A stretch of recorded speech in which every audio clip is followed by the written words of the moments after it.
I want to talk to you about sins with benefits. Sit down and listen to this. In verse 25, it says, he chose the reproach of God's people, or we could say he chose the inconvenience of purpose over the pleasure of sin. Anybody who says sin doesn't feel good didn't do it right. Amen. Everybody quotes this verse to talk about how sin runs out. But here's the thing I've learned about, we could call it Egypt. We could call it the place where we go to have our needs met. If you do not appreciate and acknowledge the need that a sin is meeting, you won't know how to get that need met in God, and you will come right back to it. Now, I know how that sounds. Appreciate my sin. My sin killed Jesus. How can I appreciate my sin? I'm not talking about appreciating the consequence of it. I'm not talking about willfully rebelling against God. Even the apostle said, where sin increased, did grace that much more increase? But shall we continue in sin that grace may abound? God forbid. How shall we die in sin, live any longer to it? But is the message that we're preaching in churches really helping people get free? Quit sinning.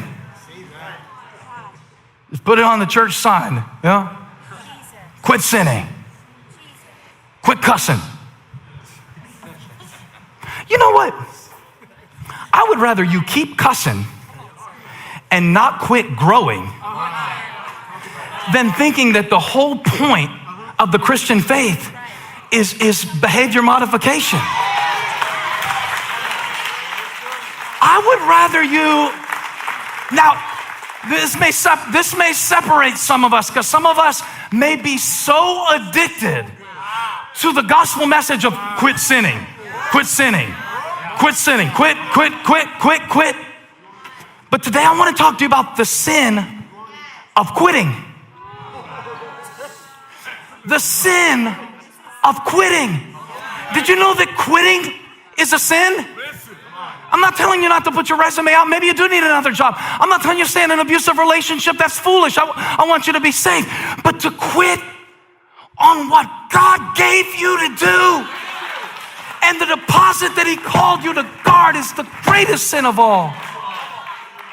And sometimes I've had to keep crying while refusing to quit.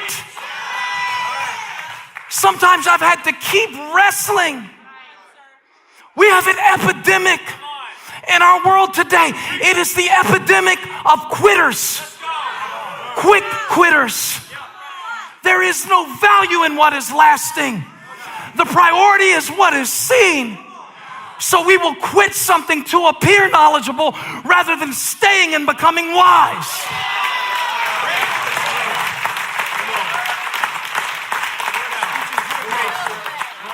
It's an epidemic. We quit everything so quick. If it doesn't get 10 likes in 10 minutes, we delete it. I'm too grown to give up that easy. The Bible said Moses was grown enough to know this is not who I am. This is not all I am. And yes, it's nice. Like, he wasn't giving up a life of poverty and failure. He was known as the grandson of Pharaoh, the most powerful man in the world. And he said, I would rather give that up for what God has for me. I would rather give that up because he was grown enough to discern what's really worth it. That's what Graham is saying. You tricked me out of my money before I was grown enough to do a cost-benefit analysis. So there's a contrast. Let's study this for a moment. The Lord's been dealing with me to teach a little deeper lately, so I'm gonna try to do that. Is it 25? Give me 25. That's it. He didn't choose who he was born to. He didn't choose what he went through. Chose his response, and he focused on his reward because he knew that the pleasures of sin were fleeting. Next verse. Disgrace for the sake of Christ was of greater value than the treasures of Egypt. We really believe that. The treasures of Egypt, the way that the world defines your worth, you know all about it. It's status oriented. It's all the visible stuff. It's all the external stuff.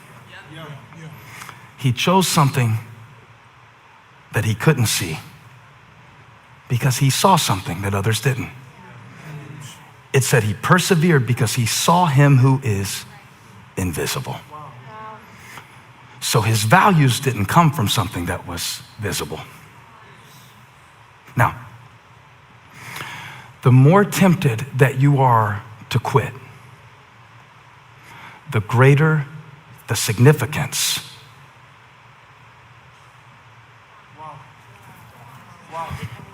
Nothing I ever did in my life of significance that I wasn't tempted to quit.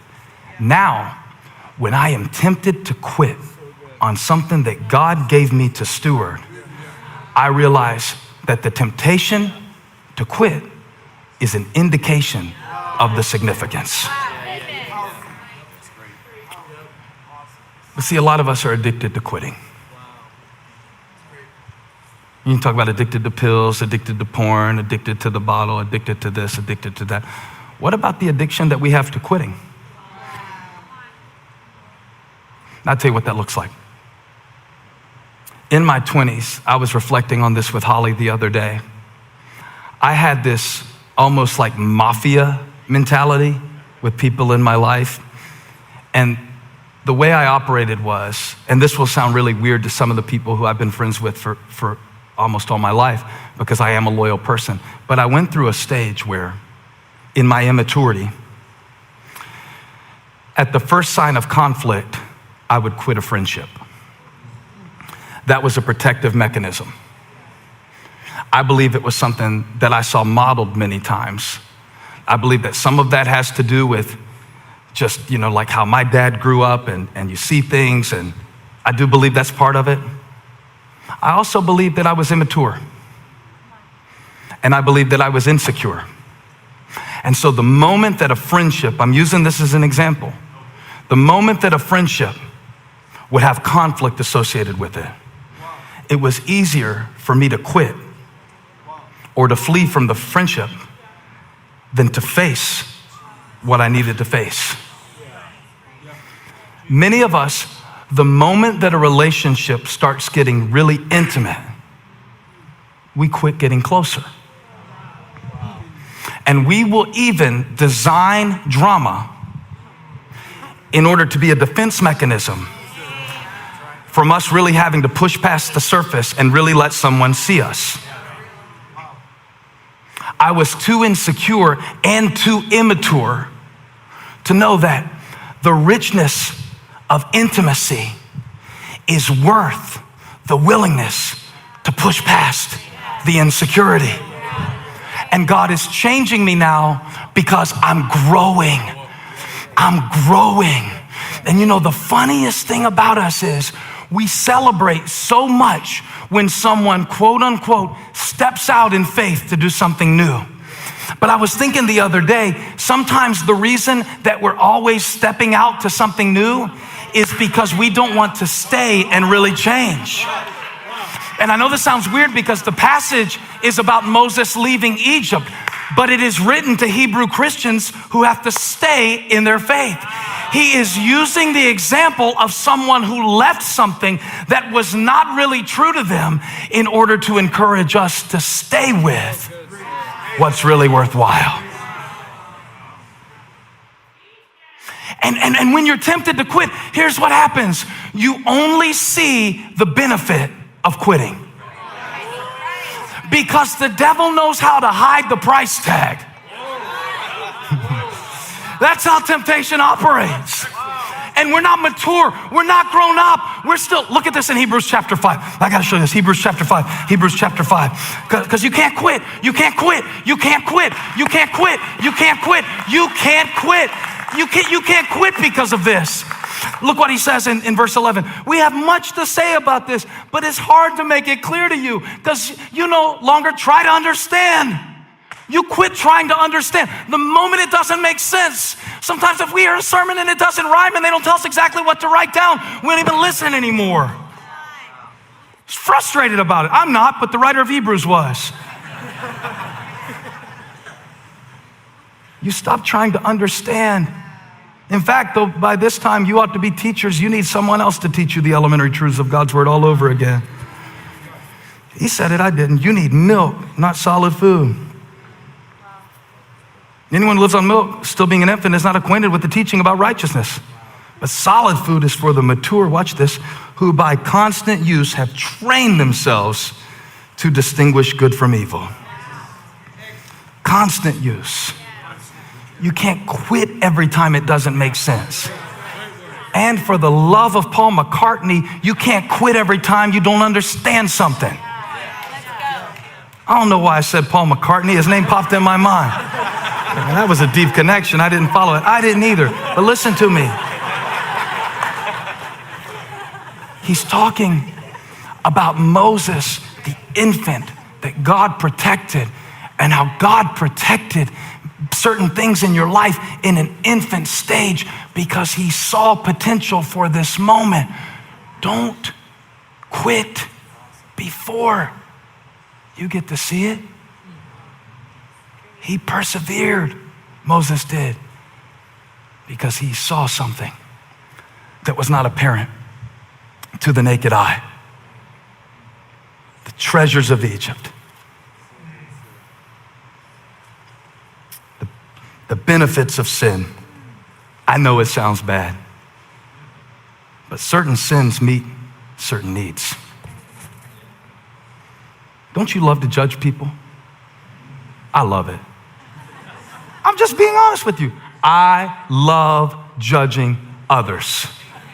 It is the greatest escape from having to reflect on myself. It is amazing. I do not recommend it because it's got a surcharge. The surcharge is shame. It's the hidden expense. Now watch what the devil will do. He'll try to get you, he'll tempt you with something, right? I'm not just talking about tempting you with something that you heard about in youth group. I'm talking about the temptation to quit. The temptation to stop short of all that Christ has for you. And in that moment when you're tempted to quit, he highlights the benefit and hides the expense. Because if you quit showing up, if you quit trying, here's what you can expect to experience. Relief. But relief is not freedom. We don't know the difference. We don't know the difference. So we run around quitting everything that would change us, running from everything that would revolutionize us, and resisting everything that God sends to grow us. It feels like freedom.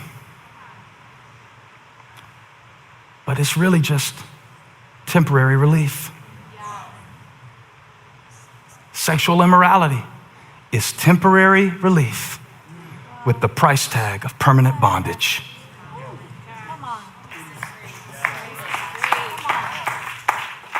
Gossip.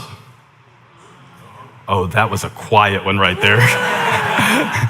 Did you hear all of the dryness in the atmosphere, the flowing of the amens just really ceased up?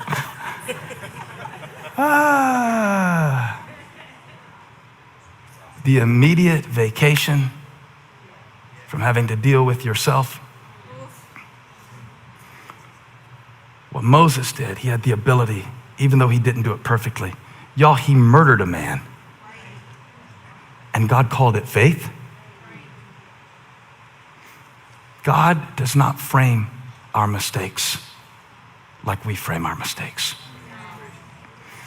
And the process of maturity is learning to get from your father what you used to get from Pharaoh. Wow.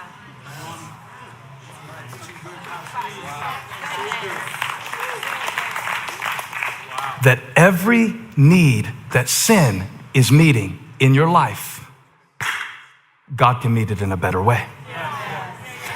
That every need that manipulation is meeting in your life, God can meet it in a better way. When we manipulate things, do it in our own strength, do it without praying about it, do it without caring about others, do it without considering the consequence, do it without being true to the integrity of who we are. When we manipulate something, we are trying to meet a need. The need is for us to be certain. Faith can meet that same need. Faith can be certain that no matter what the outcome is, all things are working together for my good. So I don't have to control anything. I can trust God in everything. And Moses chose, and you have a decision to make. Will I be identified with what I've known? Will I be known as where I came from? Or will I, in this moment of my life, in this seat, he was 40 when he got there, but you don't have to be 40. You can do it when you're 14. You might be 80, you can do it. If you make the decision in this moment, I will not be defined by my environment. I will not be defined by the events that happened to me. He persevered because he saw. He saw what others couldn't see. Therefore, looking unto Jesus, who is the author and finisher of our faith, who despised the shame of the cross, but endured it for the joy set before him. And I believe God is calling us into a season of greater faith than needing to see the reason. I believe God is calling us to deeper faith than giving up the first time it doesn't work out. I believe God is calling somebody that you cannot give up on yourself because he has not given up on you yet. Because even when he had to track down Moses in the wilderness 40 years later and bring him back to Egypt to deliver the people, before Moses chose God, God chose Moses. So I don't think you get to quit. You don't get to quit. It's not an option. The blood bought you. The grace of God called you. There's a hand of God on your life. His grip is stronger than yours.